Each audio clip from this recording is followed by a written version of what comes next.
Welcome to tasty kingdom. நம்ம இன்னைக்கு செய்ய போகிறது ப்ரொக்கோலி மிளகு வறுவல். கடாய் வச்சு 2 ஸ்பூன் எண்ணெய் விட்டுணும். 1/2 ஸ்பூன் கடுகு சீரகம் போட்டுக்கலாம். கடுகு பொரிஞ்சிருச்சு. ஒரு 1 ஸ்பூன் கடலைப்பருப்பு, ஒரு வெங்காயம் அரிஞ்சு வச்சுருக்கேன், அதை அதில் போட்டுக்கலாம். கடலைப்பருப்பு வந்தோம். ஒரு கொத்து கறிவேப்பிலை வச்சுருக்கேன், இதை போட்டுக்கலாம். 1/2 ஸ்பூன் இஞ்சி பூண்டு பேஸ்ட் வச்சுருக்கேன்,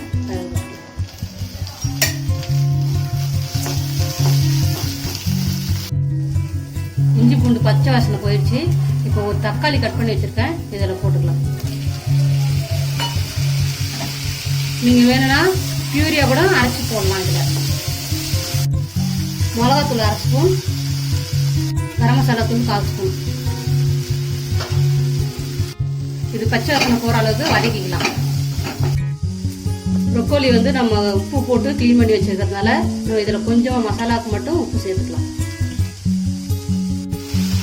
ஒரு 1/4 டம்ளர் தண்ணி ஊற்றி மசாலா பொரிக்க வரும்.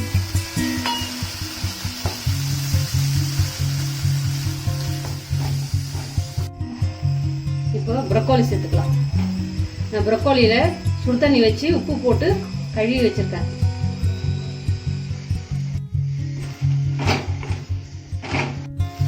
ஒரு 1/4 ஸ்பூன் மிளகுத்தூள் சேர்த்துக்கலாம்.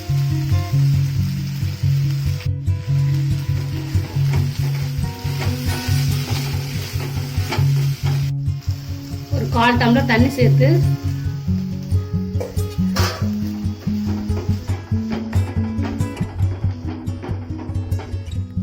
ரெண்டு நிமிஷம் மூடி வச்சு வேக விடலாம்.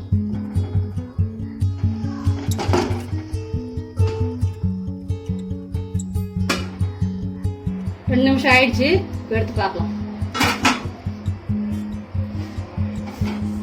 நல்லா வெந்துருச்சு. ஒரு குத்தி பாருங்க, நல்லா வெந்துருச்சு. வந்து இறக்கி பரிமாறலாம். கொத்தமல்லி தூள். சுவையான ப்ரொக்கோலி ரெடி ஆயிடுச்சு. ப்ரொக்கோலி மிளகு வறுவல் செஞ்சு பாருங்க. லைக் பண்ணுங்க, ஷேர் பண்ணுங்க, சப்ஸ்கிரைப் பண்ணுங்க.